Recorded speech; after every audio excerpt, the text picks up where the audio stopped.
Hey everybody, how are you?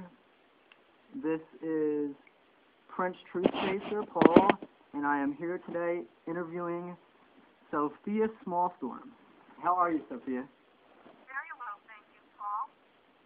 I just want to let everyone know who doesn't know who you are. Can you tell them a little bit about yourself and basically how you... The reason why I had contact with you was because of the whole chemtrail situation. So can you kind of give people a little info on what you've done as far as chemtrails are concerned?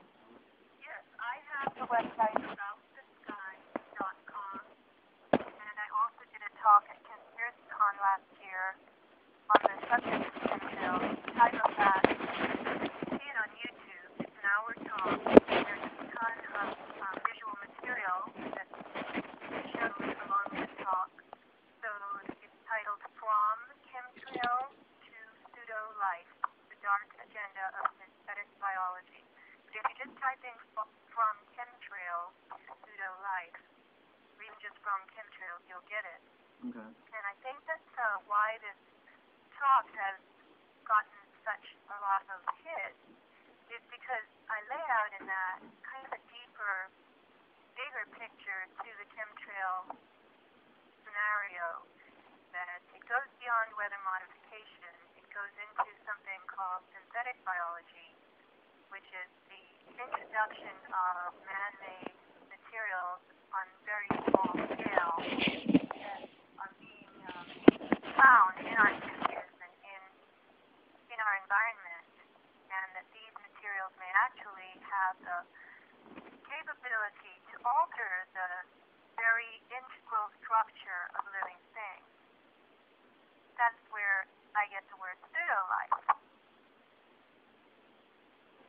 Now, Sophia, there's a lot of people out in the world today. They see the chemtrails, and a lot of people say that they're not chemtrails, they're contrails, and that it's a bunch of BS, and that it's only contrails. What do you have to say about that? Well, that's really starting at the beginning of the argument.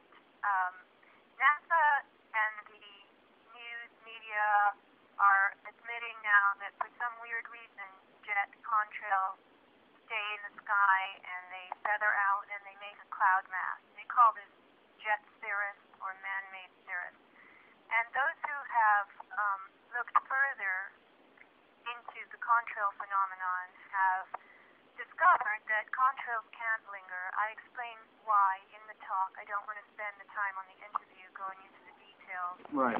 But basically, the appearance of man-made haze and artificial clouds today is really changing the nature of the sky, which is why my website is called About the Sky. So that's where you begin. It's looking up. Take your eye off your iPod, laptop, cell phone, stop texting, look up in the sky.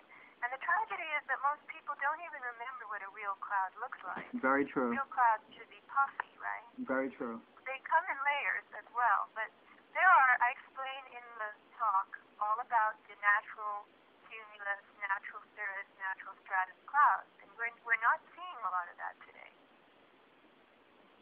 Now, as far as the chemtrails that are being sprayed, do you think they affect the environment as far as this? Once they, what comes up must go down. So, when they hit the soil, do you think that what effect do you think it has on the trees and other things that's actually lives off of the soil? Sorry, that lives? What did you say? The chemtrails, when they fall, with all the chemicals that are in the chemtrails, do you see that affecting the trees and nature? Well, again, we don't know what's in the chemtrails specifically. We know what's in the environment. We've done soil and water testing, and we're seeing very high levels of aluminum and strontium and barium in particular. So that has to come from above, because natural sources of those elements are just doesn't show up in the soil and the water at that level. So, of course, the levels of dangerous, meaning neurotoxic and heavy metal type elements are affecting living organisms, then you can see the assault on the natural world. Part of it is just, 40, 50 years of industrial pollution, but we have a different kind of pollution now. And I see around me trees that are looking really, really shabby, Right. that are on their last legs, and yet the tragedy again is that most people don't even know what an unhealthy or dying tree looks like. They have no clue. They know a tree is a tree because it has leaves and branches and it grows out of the ground, but that's about it. But when you start educating yourself on what trees do, a lot of trees that are gasping for their last breath put out what's called secondary growth. You'll see these tufts, skinny little branches coming out of the trunk, and that means the tree is trying to survive, and it's not a sign necessarily of health. So there are all these little clues. You can start figuring it out and learning about it. But again, the question is, do people want to do it? Do they have the time? People are busy entertaining themselves, right? Now, do you think that's a part of the whole experimental agenda from the elite that are experimenting on us with the chemtrails? Do you think they kind of, use PlayStation 3s and the internet and all these gadget gadgets to kind of distract people from what their little experiments are, or what? Well, I think part of it is an attempt that's succeeding to take us out of our real present-day life into a virtual consciousness. Right. And when you're playing a game on a screen or texting somebody for the 20th time that day, and that person isn't even in front of you, and you're not hearing their voice, you're really quite removed from reality, right? I agree. And if you're that removed, then you begin to notice less and less the real world around you, and your life is lived by way of this nearly fictitious or fictional world. I mean, it approaches that. For instance, television, becoming engrossed in reality shows or soap operas or dramas or whatever, caring about those characters.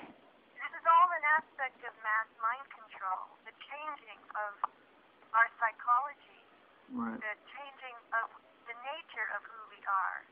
And that's being observed. We're under observation. We're being experimented on in many ways, ranging from extreme to mild, and we're given the opportunity, that is our opportunity to respond to these experiments.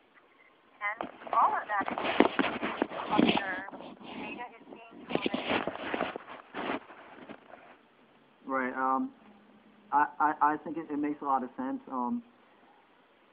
What advice do you have for anyone who wants to, study chemtrails and try to make a difference to stop this? Because everyone's like, well, what do we do to stop this from happening?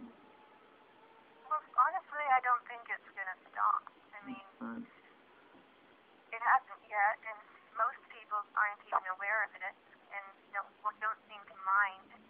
I frequently point up to the sky and I ask people what they think that line is, and they say a plane went by, and I go, yeah, but how long ago? And look at that other line, a plane went by there too, and look at what that's doing. It's making something that looks like a cloud. You think that's right? And people get alarmed, but they know that it's going to take, again, an effort on their part to find out about it, and if you try to explain in a nutshell to them what the ramifications are of man-made clouds and artificial weather and